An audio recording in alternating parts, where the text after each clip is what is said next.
What to expect 2 weeks into your TRT therapy. Watch next.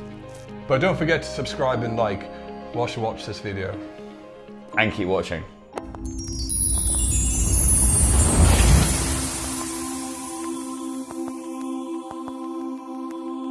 Okay, so you're 2 weeks in after your first injection or first cream application.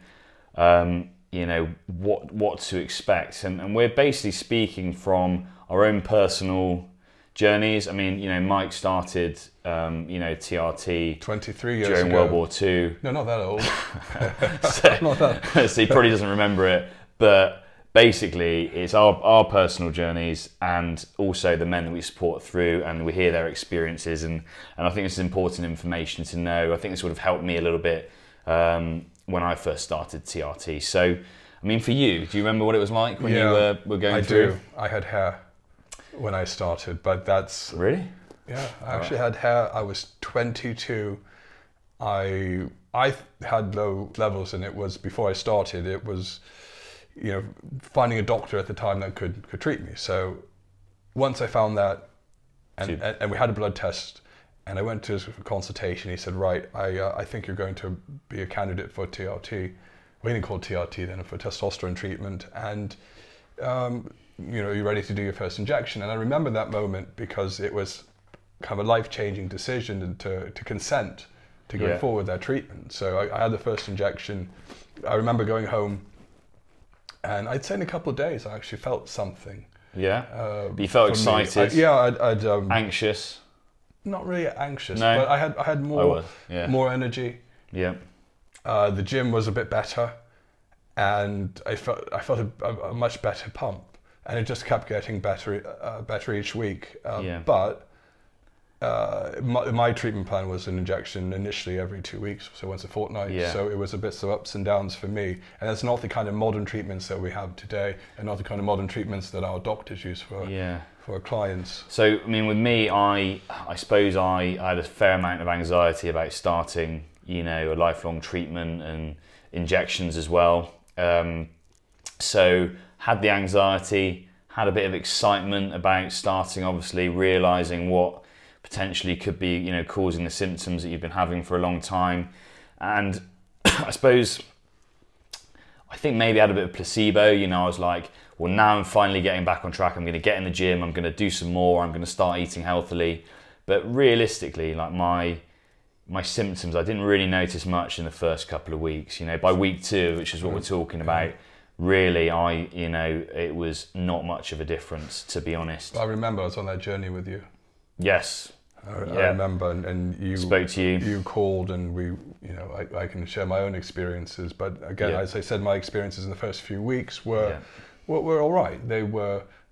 It was still the honeymoon phase, and I think part of it was because my HPTA axis hadn't shut down then. Yeah. And so you got your own endogenous production of testosterone plus the exogenous that was given, so that you feel really good. It's almost the honeymoon phase. You started before the internet. Yeah. Right, and Well, no, there was some internet there. We're only talking. It's like dial-up. 1996. So like just started really, like there weren't there wasn't Facebook you can forums, still download and porn, you know, just line by line by line. You can get it there. But remember that, and then someone get on the phone and it would interrupt what you're doing. But I think there's a real sort of thing about, you know, there's an expectation created from social media. You get lots of people going on there with the symptom that has really bothered them for such a long period of time. And then maybe it's causing them a lot of anxiety, a lot of pain, and then they get that improved. They get an improvement in erections or anxiety or mood or fatigue, and they want to go and shout about it on a platform that is social media. And then, you know, somebody who actually may not be on the same level of fatigue or anxiety or things like that may then expect more. Yeah. You know, so there's expectations, I think, around it too. I think you're right. I think over the years, expectations have grown even higher.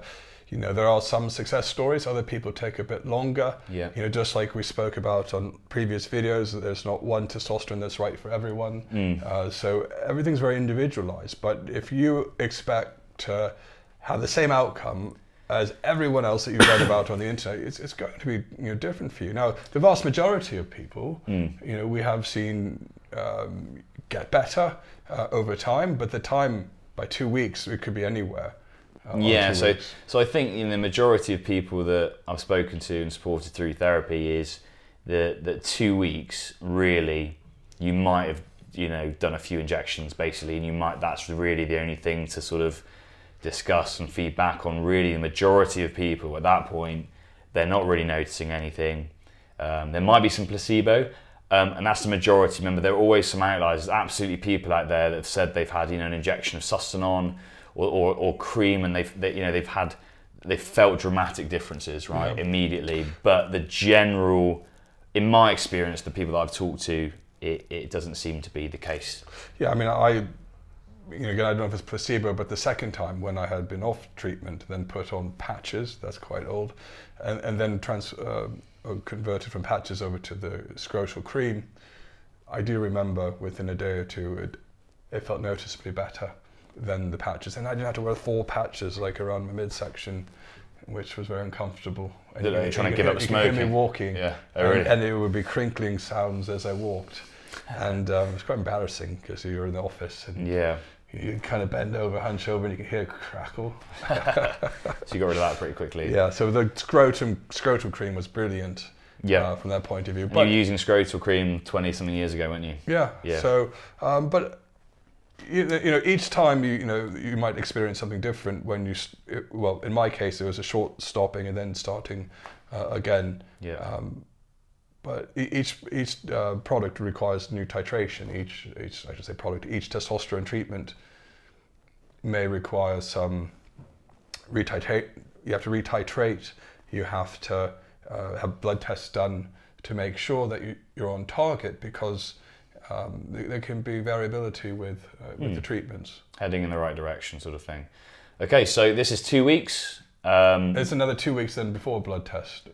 So there'll be another 2 to 4 weeks actually before you would need to get a blood test to see how you're doing. And it's always a good idea to monitor your own symptoms when you're going through it, maybe keeping a journal or a log. Yeah, some people do that, don't they? Yeah. And that can be very helpful, because then you know where you are, where you were, and then when you look back, it's like, oh, okay, well, that was the transition period. Yeah, so there's people that like to keep a journal of symptoms, mental, physical, sexual, everything, and sleep quality, and then and that may help some people. But then there are some other guys that I've just found, if they, as they put it, just crack on, just carry on with things that improve their life instead of focusing on the testosterone itself. Work on your training, make a plan for eating, sleeping, trying to improve sleep hygiene.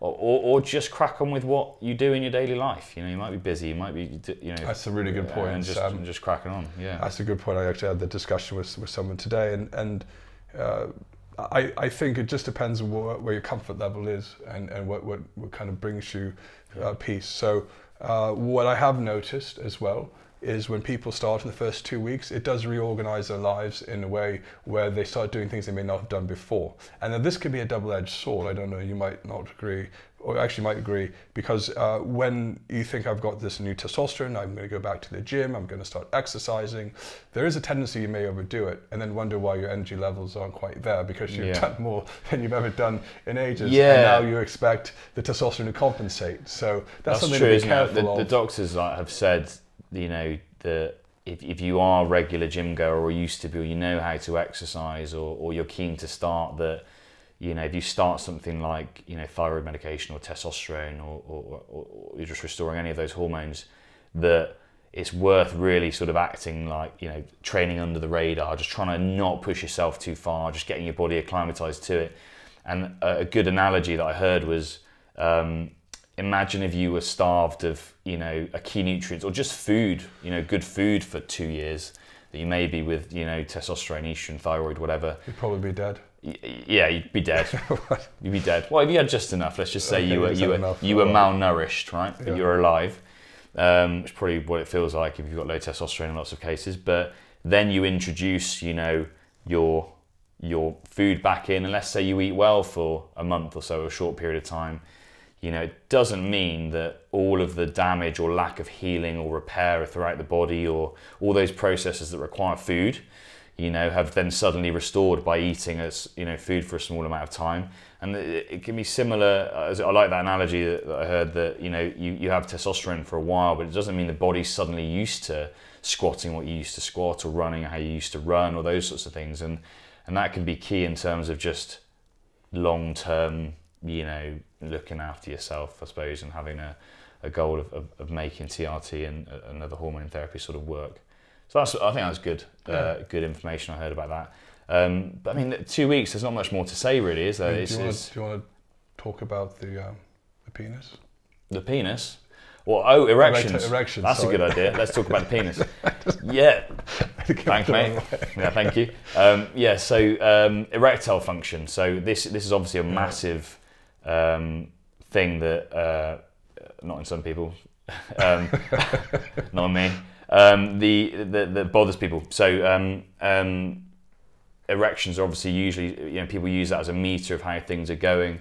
And I just have to say that, again, by 2 weeks, the majority of people that I've spoken to, they don't notice a change. But there are those outliers. There are those guys where suddenly things start happening. They start, you know, getting morning erections, you know, nocturnal erections, you know, semis during the day, things like that. You just start noticing things waking up down there. But really, at this point, not massively dramatic change. Yeah. What would you say? Is that sort of what you've sort of heard? I think there's outliers. Some people experience it earlier than others. Yeah. I think it depends on how long you've been experiencing testosterone deficiency, because that can also affect the health of your erections over time. So yeah, I think it's you know, wait and see. Don't worry if it's not there. Yeah. And it you know, takes time, and sometimes the doctor may need to kind of offer some further assistance down the road, like tadalafil, because it works better with testosterone than it does when you have low testosterone, and that will help kind of rehabilitate your morning erections. So things like mental health symptoms as well. I suppose if we go through a few of the symptoms, things like anxiety, mood, you know, things like that. I have noticed that a lot of people notice improvements in those quite quickly, but not by the 2 week mark. I mean, generally there's more anxiety still around, am I on the right dose? I want to get this started, you know, is this the right thing to be doing? You know, all those sorts of things. Second guessing. Yeah, and that can create some anxiety. So usually by this point, it's usually just about, you know, just focusing on, I suppose, the journey rather than you know, focusing on what actually is happening. But lots of people feel more anxiety initially sometimes, because of they've gone onto this adventure, you know, of changing their life basically. So you know, at 2 weeks at that point, really anxiety levels, sometimes mood can change pretty quickly, you know, like I say, in certain people, but the general majority of people I've spoken to, you know, it's not a massive change at this point. And they crack on, and then we speak to them, and they're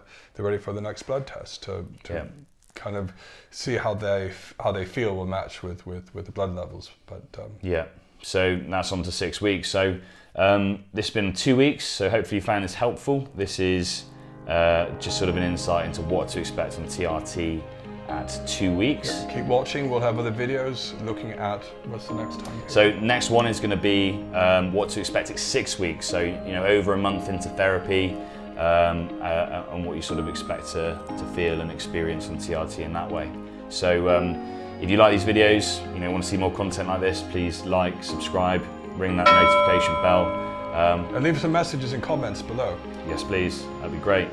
All right. Well, until next time, thanks. Thanks.